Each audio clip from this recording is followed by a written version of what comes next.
That's big business. Hit 10, but that's big pimpin'. My potential, that's infinite. Pin game insane. Make hits like King Griffin, a 10th inning. Ladies and gentlemen, welcome to another episode of the 10th Inning Podcast. I'm Sean. That handsome fellow over there is Dan, and he does have a D in his name, in case anybody didn't know. Sean, today I got a little hamburger for the folks at home. Okay, it's my new stress ball. Been using it quite a bit lately. Now, does it help you relieve your stress? You know, Sean, there are plenty of things I do to relieve my stress. This is one of them, and it does wonders for me. I do like squeezing a hamburger every now and then. When you can't squeeze some things, you squeeze a hamburger. That's what I say. That is put that on a yearbook quote, Daniel Vario. Guys who made it to the season, to the regular season, that is. We've had the off season. Now we have the regular season. Regular season part 2 for the 10th Inning Podcast. And we've had hell of a quite the hell of, man, you know what we've had? We've had a week and a half, Sean. That's what we've had. We've had one. It's been good. It's been exciting. A lot of people look healthy. A lot of people have been injured. And I'm sure you're going to get through some of that for us, Sean. So any updated league news going around, Eric? My teeth look like they're black. Welcome to the 10th Inning Podcast regular season, folks. Sean, do you have some league news for the folks at home? What's been going around the league? Well, there's quite a bit of league news. Thank you. I was just trying to get rid of that so you guys could see me. Oh no, the background's still there, isn't it? We're just gonna ride it out. Sorry for the technical difficulties. Baseball is flying, and we have a lot going on. Excuse me, folks. I have to figure this out. Turn up the background, fella. You gotta go. I'm trying to. Okay. All right. Oh man, Adam. Adam Ball really got. Is he getting in the show today, Adam? Yes, he is. He can wait. So yeah, the Tampa Bay Rays are 9-0. No team has started that in a regular season since I believe the 1930s. And they've also outscored their opponents by 57 runs, which is a lot of runs. A lot of teams, or maybe not a lot, some teams out there have not scored 57 runs yet this year, and they've outscored their opponents by that amount. So that's pretty crazy. Their pitching has been absolutely outstanding. I'll talk about one guy later who is doing extremely well from that starting rotation for the Rays. But it's a long season, but it's easy to get kind of swept up into the fact the team is 9-0 right now. And kind of unexpected to a lot of people. Tampa is always good, but, when you have a plus 57 run differential 9 games into the season, that ain't too shabby. So Tampa is pitching, they're hitting, and they are playing solid baseball. Yeah, Tampa. The pitching is kind of what I'm beating myself up about. Not realizing, I'm sure you might even talk about one of these fellows I'm gonna name, but crazy high on Drew Rasmussen, crazy high on Jeffrey Springs going into the year. They both were kind of in that conversation for top 15 pitchers going forward. They were in that top 20 to 25 range. I know that doesn't seem too close, but they both got heavy consideration for cracking in that top 15, as well as Shane McClanahan, who I think was 16.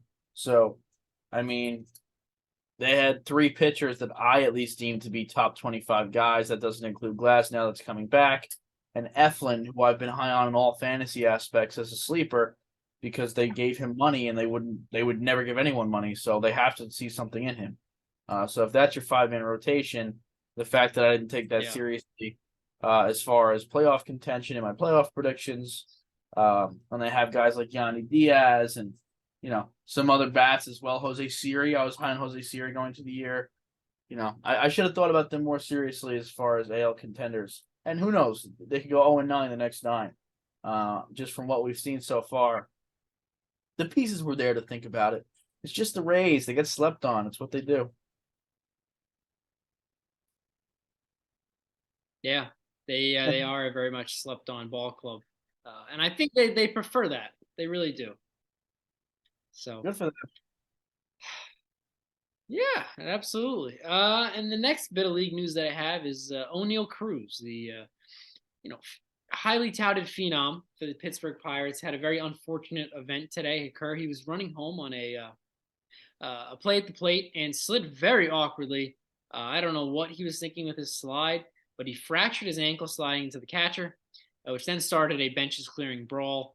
I'm not really sure why. It really didn't look to be anything dirty on either side of either the Pirates or uh, who was the team they were playing? Probably the White Sox. I think.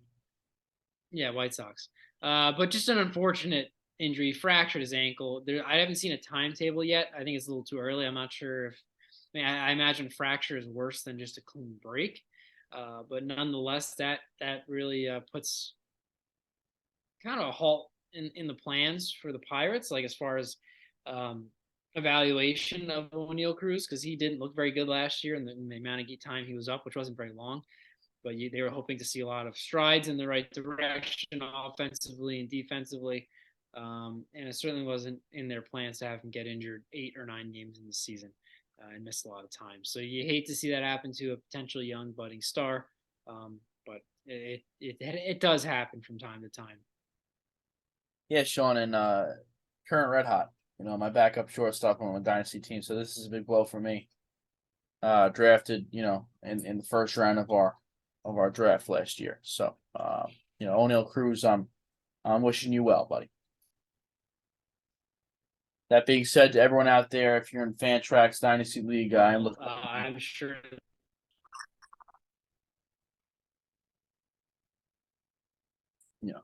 Just if anyone has a backup, make that known. I may or not know someone who has a surplus of shortstops. Oh, okay, all right. I believe their team name is the Pending Physicals.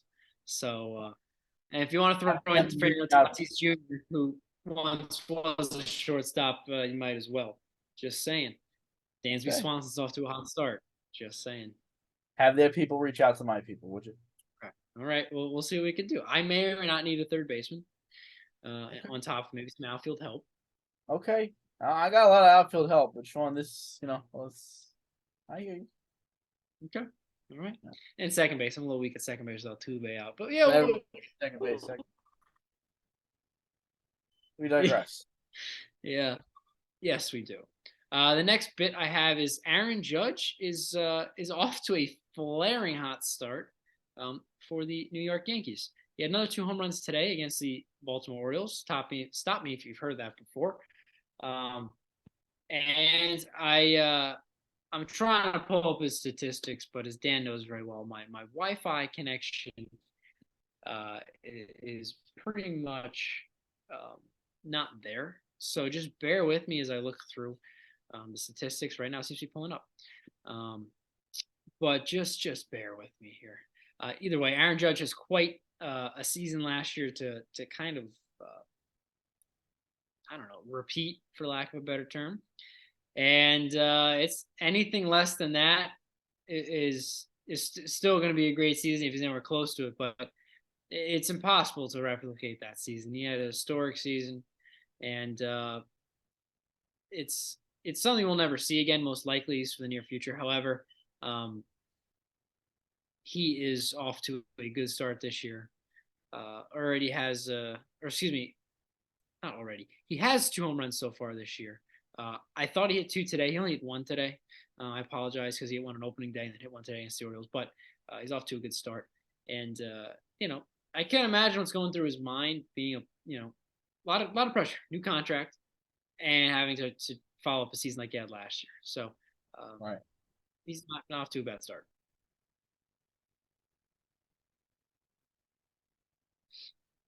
No, I mean I'm wishing the best for Aaron, Sean. As you know, I'm a Yankees fan, so I'm wishing the best for him. Absolutely, I'm a Yankee as you should, as you fan. should. Um, Now, this one may tickle your peach. It's about a young player here, top prospect Jordan Walker for the St. Louis Cardinals. Has a was it 9-game hitting streak to start his major league career. That is tied with Ted Williams. And anytime you tie Ted Williams and anything baseball related, that's not bad. Not bad at all. He's off to a flying start. And you care to talk about him at all? You know, you being the prospect aficionado here at the 10th Inning Podcast. I'll tell you something about Jordan Walker, Sean. He's a red hot. He's Shocker. he's definitely red hot. And I love him. Jordan, I'm not surprised by it. I mean, the call I made before the season was that Jordan Walker, if there's any prospect that's coming up that could do what Julio Rodriguez did last year, which is, be an MVP type, slam dunk rookie of the year with when there's other good rookies in your class, candidate, kind of guy is Jordan Walker. He has that skill set. He has the power, he has the speed, he has the on-base skill, he has the plate discipline. Not a bad fielder, obviously. It's difficult for him going in the outfield for the first time. Played a little bit there last year just to prepare because no one's there, but a true third baseman playing the outfield right now in a crowded St. Louis outfield. And I mean, he's just showing you why he made the opening day roster at 20 years old, never playing a game above Double A. He's an absolute physical specimen, and not just there. You've seen a lot of physical specimens, but he can play baseball as well. So to have that in conjunction with a physical specimen, it's pretty good. Not bad at all. There's Giancarlo Stanton, Sean, physical specimen. There's ball player like Stephen Kwan, ball player, not a physical specimen. Jeff McNeil, not a physical specimen, ball player. Yeah. And then there's people like, I know it's rarefied air here, but Aaron Judge, physical specimen, ball player. Jordan Walker is a physical specimen and a ball player. We should get like a chart.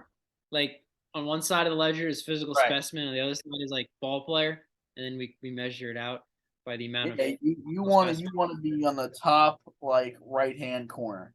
yeah. You want to have a little bit of both. Absolutely. We'll get that done. Yeah, folks, we'll rank them.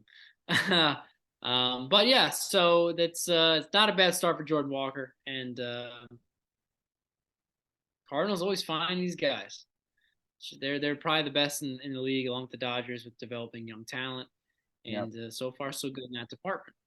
Speaking of the Cardinals, Nolan Arenado, the third baseman, all-world third baseman, hit his 300th home run.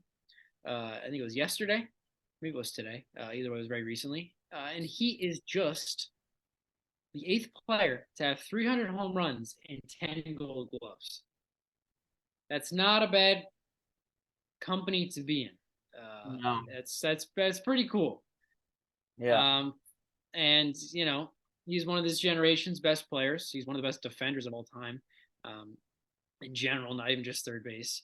And it's pretty cool to see him get that milestone. 10 Gold Gloves. Honestly, I think 10 Gold Gloves to me is more impressive than 300 home runs. Like 300 runs is great, but 10 Gold Gloves, that's pretty awesome. And I'm pretty sure Nolan came up in 2013, so that just means he's ran the table, which is even more so impressive. That he's yet to take part in the major league season where he hasn't been the best defender at third base. Which is buck wild because we have had, not in the same league, but we've had Matt Chapman, Manny Machado. We've had some other guys, bounced around the league, and the fact that he's been able to take home all those Gold Gloves is crazy. How you doing, Kyle? Dan, it's good to see you, man. Good to see you too, babe. How are you? Sean, Kyle, I'm doing well. Doing well. I think you're mad at me. I do. Mad at you? Dan, I missed your birthday. I sent you an early morning text the next day, and I got no response, and I thought you were dead to me, or that I was dead to you. Is this the case? I think so. Kyle, Say it ain't so, Kyle. I missed your birthday. It was the worst. It was the worst mishap of my life. I love you and happy You see, Man, this is bad. Kyle, this must have got lost. I just need to know that we're good. Of course we're good. Awesome. How could you let this go months? I mean, of course we're good. Thank Gee. you. Thank you. wasn't that the night we were bowling? Maybe that's why I got lost in the shuffle. Yeah, Kyle. I mean, life is a whirlwind sometimes, babe, and I miss texts all the time. I didn't know you missed my birthday. That's where we were sitting. I had no idea you missed it. Well, anyway, happy birthday. Kyle, thank you. I mean, this is the best birthday message I've ever received. I really need it today. Thank you. Thank you. I love you. Oh, I love you. What do we do, man? I'll never stop. Well, the next bit of league news I have, you have pizza on your head. I thought it was a birthday hat, Sean. I'll be honest with you. I thought it was a birthday hat. Oh wait, maybe it might have been a birthday hat. No. Folks, we're going off the rails here. That's a unicorn. Happy birthday to me. All right, that's what we'll go with here. It really does look like a birthday hat, this piece of pizza. Sean, what segment we got coming up next? Well, I have a Jared Kelenic note that you might like. Yeah, that he's fucking doing it, man. He's hitting over 300. That's part of what it is. Yeah, he had 3 hits and an RBI against the Cleveland Guardians today. Jared Kelenic, man, Major League Baseball player. Who would have thought? Now, where did you rank him in the top 10 right fielders again? Sean, I think I had him 6 or 7, Sean. Yeah. Gotta say now, Sean. He's hitting over 300. Come on. Let's go to King stats for the week. Okay. All right. Let's go to King stat for the week. Well, guys, we're 2 games in. That means 1 series deep. The Butchers are 1-1. So we did take our first loss, unfortunately, but we did get our first win. Game 1 went swimmingly. I was leading off on the mound. I went 4 for 4, Sean, 4 singles and a double. Threw a walk in there. You know, I like my walks. It's a nice little game. Came home. See the pitches. Pitched a good game. Game 1, was able to keep it away from the hitters. You know, pitched inside to guys who wanted to go oppo. You know, the whole thing. Ended up coming away with the MVP for game 1. I love to see it in a Butchers win. That's the most important thing. Game 2, I didn't want to pitch to me, Sean. Didn't want to pitch to me. 1 for 1. That's fair. 1 for 1 with 4 walks. So we still have 1,000 OBP on the season. We're still perfect. See how long that lasts. Probably not too much longer. I'm expecting the next at bat I get up there lefty room the whole season. Game 2 not as good. One guy just killed me, Sean. This one guy went 5 for 5, 2 doubles, 3 homers, and 10 stakes off me, Sean. And that was about it. Almost every at bat went the same. He clearly liked the ball inside. Leif would call an outside pitch. I'd throw it outside. It would be just too far outside. He'd take it for a ball. I'd be behind the gun because in slow pitch you start 1-1. All of a sudden it's 2-1 now. I'm like, fuck, I kind of at least got to hit this corner. I cheat. I try and get a little closer, Sean. Make an adjustment. Right down the dick. Home run. Every single at bat, it was the same exact situation. Leif would be like, just walk the man, Sean. And he had guys on base every time. Gotta listen to your coach. I almost, not that I single-handedly won the game, but given that I won MVP, Sean, this was the closest to ever being able to in the most team sport possible, which is baseball/softball, won and lost the series for the Butchers. I won game 1 and I definitely lost game 2. But we're gonna hope for a bounce back tomorrow. Now you hit someone in the head, right? I did hit someone in the head. I gave him a hey, how you doing? He kind of just stared at it, man, and just right on the head. Next pitch threw it in the dirt. I think we struck him out, Sean. To be honest with you, that was a pretty filthy at bat. So, Those slow pitch fastballs come in pretty hot, so he didn't have no, time to react. I'm firing. I'm firing. Got some zest on it. That's King Stats for the week. Kyle, what do you think? How long we go perfect for? Perfect. I'm thinking 4 games. Okay. He's thinking we're talking next week, and I'm sitting here 1,000 MVP.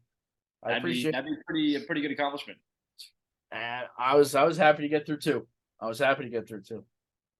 see what happens. I'll do my best for you, Kyle. Thank you.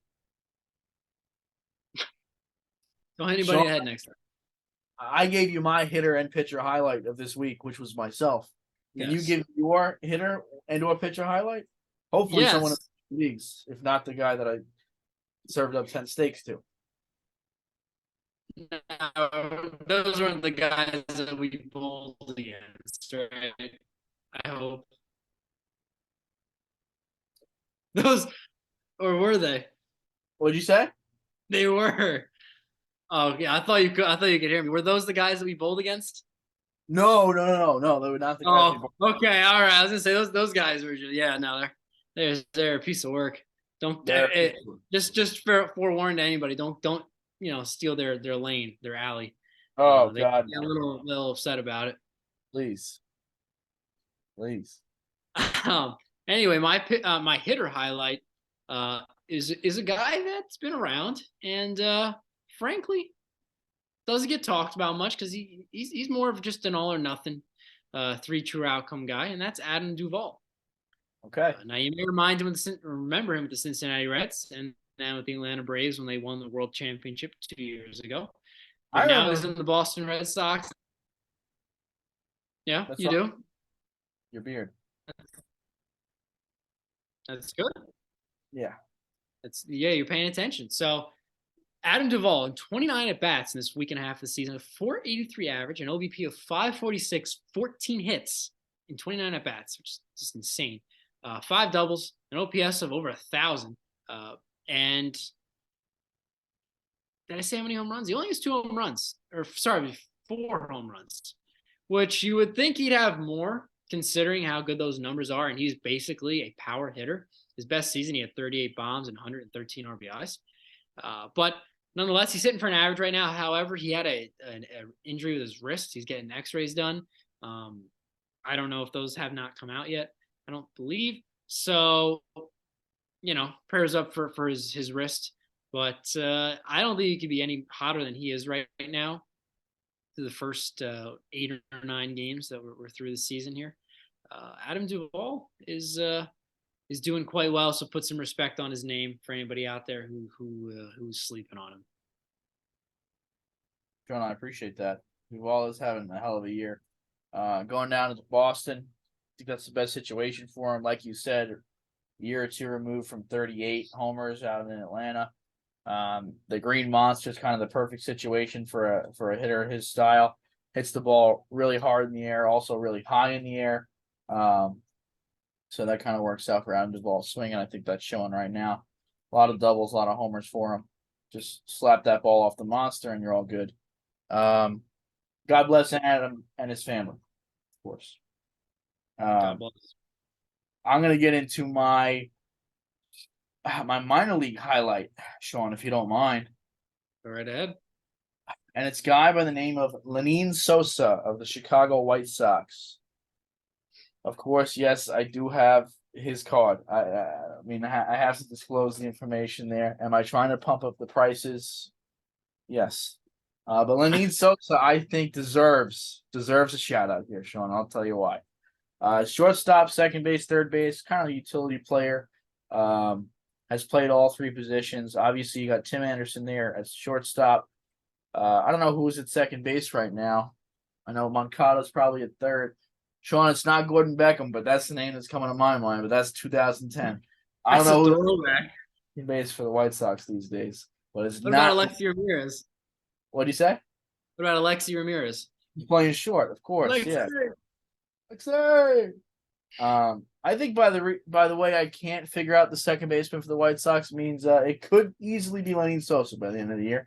He's 23 years old. He's in AAA right now. He's not ranked on the top 100. He came up last year at the end of the year for 11 games. Didn't really have much success. Going through Fangraphs, Hits Tools, 55 hit, 45 power, 40 speed, 45 field, 45 overall. So pretty much an average prospect ranking for his hit tool, speed, and fielding.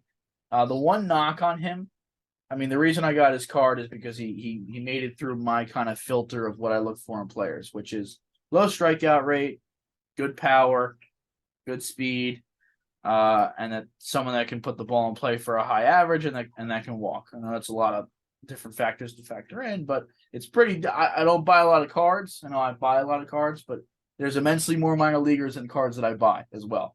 The percentage is very low for whose cards I buy. So to filter through is pretty difficult.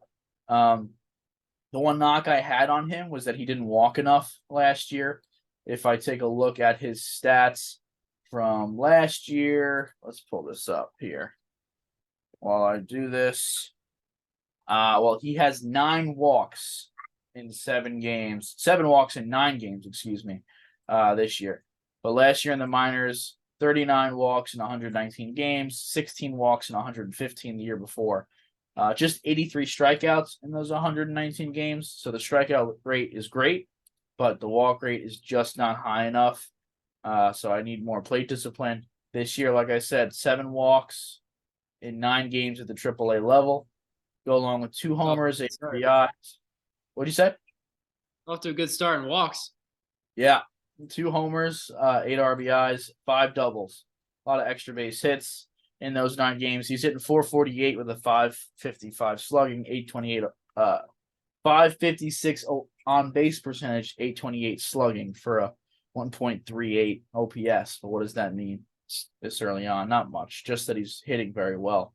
Last year he hit .315 with a .369 and a .511 slug, 23 homers in 119 games. So he has the power, doesn't really have much speed. He has the plate discipline now, always had a low strikeout rate, walk rate starting to come up. I think for a White Sox team, this is a Tim Anderson-esque guy who likes to put the ball in play a lot, which is why that walk rate was low, but his average was still up in the past.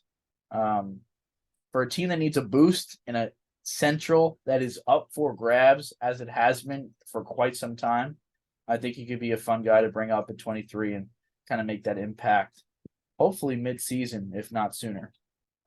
Close out the segment, Sean. I'll throw a little video up there of Lenny Sosa. A little comp for you on the swing. Let me know what you think. A little bit of McCutchen.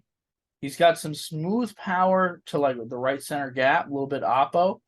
Holds his hands low. So I'm seeing a little bit of McCutchen on the swing, Sean. Just tell me what you see here. Make this full screen for you folks.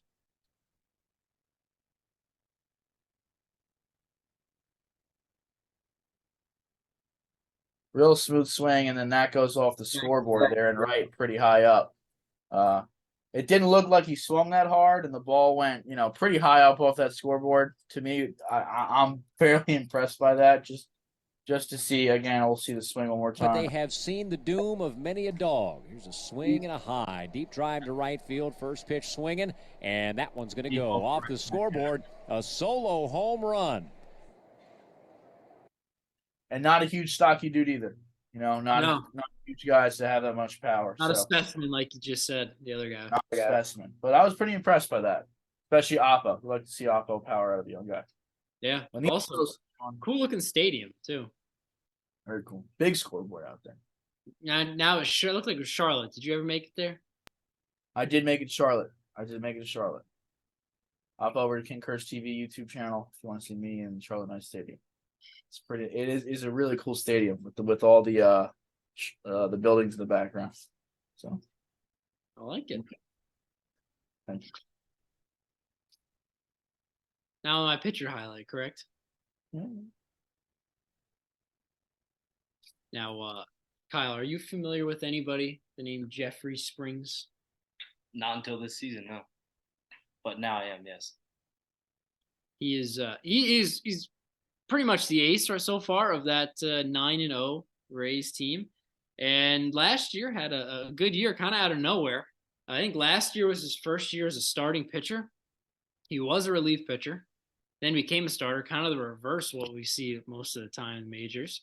So that's kind of unique right there. But he's so far 13 innings pitched, 19 strikeouts, which is crazy. 2 wins, 2 quality starts, obviously. No runs given up, no earned runs. No, only 3 hits in the course of 13 innings, 4 walks. I don't think you can ask for a better start to a season. Really out there realistically. I mean, there's other guys who have had good starts. Marcus Stroman, I won't talk about that. Garrett Cole's had a nice start as well, so he was also in contention. But Jeffrey Springs, I guess maybe I'm riding the Tampa Bay Rays today after having them as my top team in league news. But I mean, I guess you just everybody's like you, Dan, the underrated the pitching rotation of the Tampa Bay Rays. And frankly, they love when you do that because that's when they're at their best. Yeah. Jeffrey, Kyle, you don't know Jeffrey Springer, but you do know Jeffrey. And that is a big Jeffrey. Yeah. Free Jeffrey. Springs is filthy. Sean, I'm going to say Rasmussen again, just because I don't want people to start sleeping on Drew, because Drew's coming. Drew's filthy. I think Drew and Jeffrey are 2 of the 6 pitchers left to not allow a run. So God bless both of them. I mean, props to Jeffrey for going by Jeffrey, not Jeff. Oh, 100%. Yeah, it's an easy loophole to go to Jeff, Sean.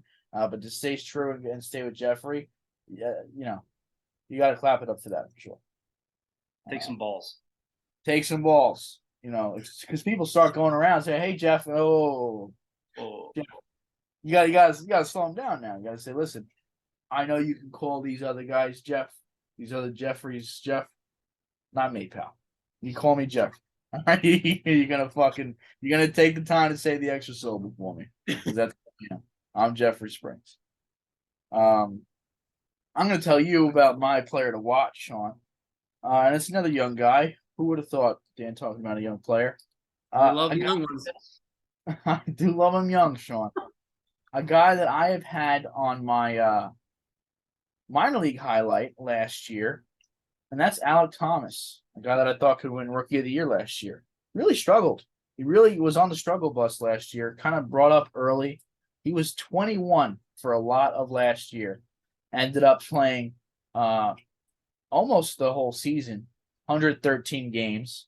He didn't play every day, but played a good amount once he came up. He hit 231 with a 275 OBP, 344 slugging. That ain't great. 8 homers, 4 stolen bases. Only struck out 74 times in that 113 games. That's not bad. That's not bad whatsoever. But the power was gone. The speed was gone. We take a look at the minor leagues the year before in 2022. Let's look at 2021 because 2022 obviously was the year I was just talking about. We're talking about 100 games with a 313 average, 394 on base, almost 600 slugging, 18 homers in those 100 games with 13 steals. So more of a power speed threat. Then he gets to the majors, can't hit for a lick, and the power's kind of zapped. Going forward to this year in 2023, we're 9 games in, and he's hitting 200 with a 310 on base, 280 slugging. So you turn to me and you say, Dan, why are we speaking about Alek Thomas? He's doing the same thing. He's sucking ass. And what I'll say is that you're right, but I think it could be changing. So if we look at 2021, at the age of 2022, at the age of 21, this is Alek Thomas's percentile rankings. Hitting the ball at about 87 miles an hour. I know the sample size is much smaller now in 9 games. However, he looked good in spring as well. Expected at 238. Wasn't much different than what he did. Strikeout rate 18%. Wasn't walking at all 5%. So the on base is never going to be up. Was not a good player. Had great defense, and that kept him in the lineup, and he has great speed. So it was sad to see the stolen bases not coming through. We go to 2023. Again, short sample. This page looks a lot different now. He's up 100 percentile up there with Luis Arraez as far as strikeout rate. He's got a 4% strikeout rate from his first 9 games. Obviously, that's insane. That will obviously go up. But a 12.5% walk rate. I think that's really great to see. His plate discipline changing. He's hitting the ball at almost 10 miles an hour harder. His expected batting average is almost at 400, top 2% of the league. in stark contrast to his actual average. And even more exciting, his slugging is up to around a 500 expected. Obviously, he's slugging down at 300. Hitting the ball hard. He's not chasing as much, which is a big improvement from last year and kind of one of the biggest jumps that hitters make once they get used to Major League pitching is to just stop chasing it, pitches outside the zone. And when you stop doing that, you start swinging at better pitches, and then you make better contact. A lot of these guys have good swings. They just swing at shit pitches, and then eventually when they realize what to swing at, when they do make contact, they're going to hit much better. You can't see it yet, but I think Alek Thomas might be on the verge of breaking out of this little slump he's had the first year and 9 games of his career and becoming the promising prospect in the outfield that we thought he could be. Top 100 prospect, correct? I think top 10 in baseball. He was pretty hyped coming up. He was pretty hyped. So between him and Corbin Carroll, you got 2 guys right there that are potentially the cornerstones with Ketel Marte in that lineup. And we see Arizona trusting him. I mean, they didn't send him down once after hitting 200 all year last year, kept him in center field, and he has a starting job this year. We're talking a team that has Kyle Lewis brought in, Lourdes Gurriel Jr. They have an influx of outfielders. They have too many, and Alek hasn't sat. So clearly they believe in him. They're letting him ride this out. So I think there's something to be said about that too. Elite defense as well, which obviously helps to stay in the lineup. Yeah.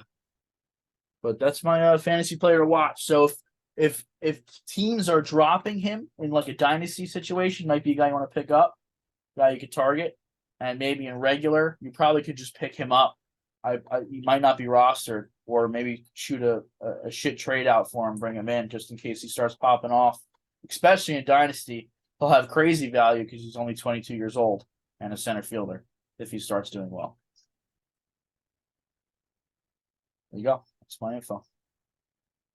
I hope you liked it. I really do hope you liked it. I loved it. It was Expert beautiful. analysis, as always. Thank you, Kyle. I appreciate it. What do we got, Sean? Where are we going in the world? We got some picks to click. We got some picks to click.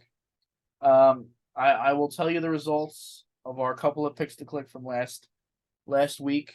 Last week was a non-week, but me and Sean had some side under the table picks to click to just start out the year with some points. Got to get some early points on the board. And let's see what we had here. There were 26 pitchers last Sunday with a 0 ERA. How many will there still be after this week? You said 3, Sean. I said 10. Sean, there was 6. Shockingly, none of us got any points there. Second question here. Which Oriole ends the week with more stolen bases? Mullins or Mateo? They both had 4. You said Mateo. I said Mullins. Mateo has 5. Mullins still has 4. You got a point there. And when does my 1,000 OBP end? You said 1 more game. I said 2 more at-bats. That is still out. Still in the books. We'll see who's going to get a point for that. But that is out there. It's locked in and out there. Sean, we head into week 1 with you already with a 1-0 lead. So congratulations for that. The champion is still in first place. Now, what are we thinking for picks to click this week? What are the questions? What do we got?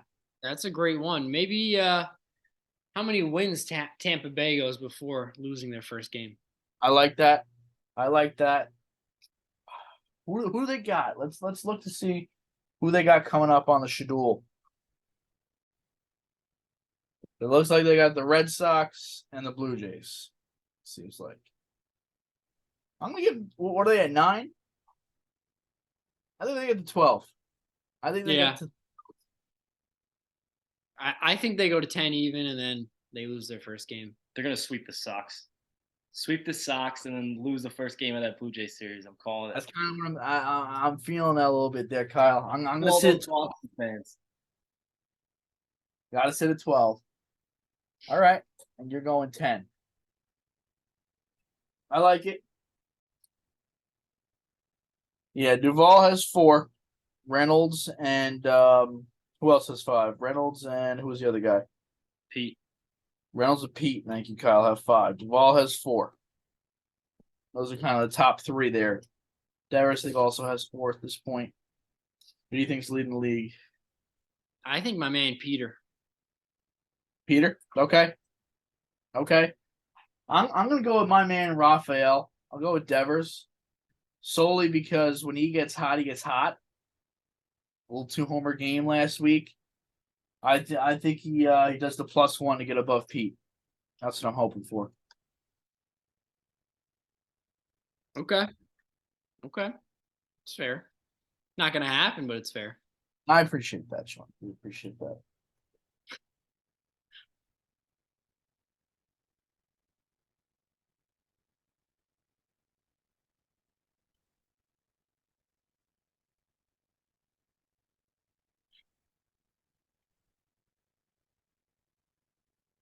Stop.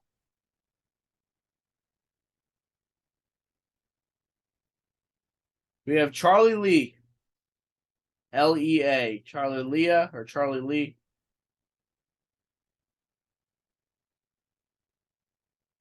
Charlie Lee. He's 1984. Wow, this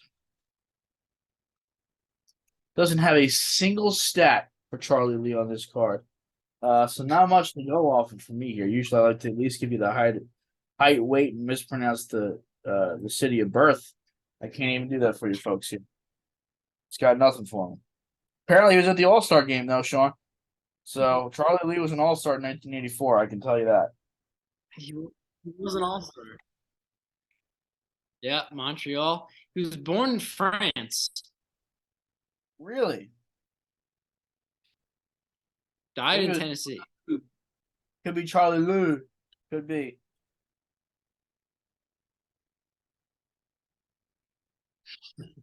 He had a 7-year career.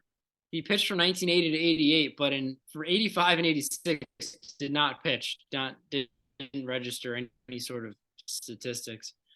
Was a starting pitcher and actually was fairly effective, especially given the era as far as runs scored. He was an all-star in 84. I was 15 and 10 with a 2.89 ERA, and not too shabby. Montreal wasn't very good, so I can imagine a lot of those losses came because they didn't score runs. Because 15 and 10 seems like a bit of an interesting win-loss record to have for an ERA like that. Maybe going out on a limb. I like it. Was that his only All-Star appearance? 1984? Yeah, and he threw a no-hitter for the Expos. Threw a no-hitter. In case you want to know that, That's pretty he big. did. That's Yeah. pretty big, Charlie. He was drafted 3 times by the Mets, Cardinals, and White Sox. You telling me he got drafted twice and said I'm good off that 2 times? Yeah, That's some cojones right there out of the Frenchman. Good for him. I would have been able to do it. that is some go. Yeah, Must- he was born in Tennessee. Yeah. Or something. France. Jesus Christ. If you drafted me, you could pay me $14.10, Sean. I'd sign on the dotted line. I'd do it tomorrow. That's just me, though. That's just me. Well, it's good that you're not the GM of those. That's right. That is correct. It's a good thing. Daniel Murphy never even thought about it. No. Here we are. Daniel Murphy, Long Island Duck. What are you gonna do? What a time to be alive. Ruined What it. a time to be alive, Kyle, indeed. Appreciate everyone tuning in at home. Hope you enjoyed. Tune in next week to see who won the Picks to Click here. And for me to apologize because Alec Thomas does really suck. For everyone who does go out and trade for him this week or pick him up. If he has another shit week, you guys can blame me. If he breaks out, though, I'm going to be an asshole about it on camera. So it's going to be one of the two. You're either going to be really upset this week or really upset next week. And folks, I don't care which one it is. So God bless you all. We'll see you next week on the 10th Inning Podcast.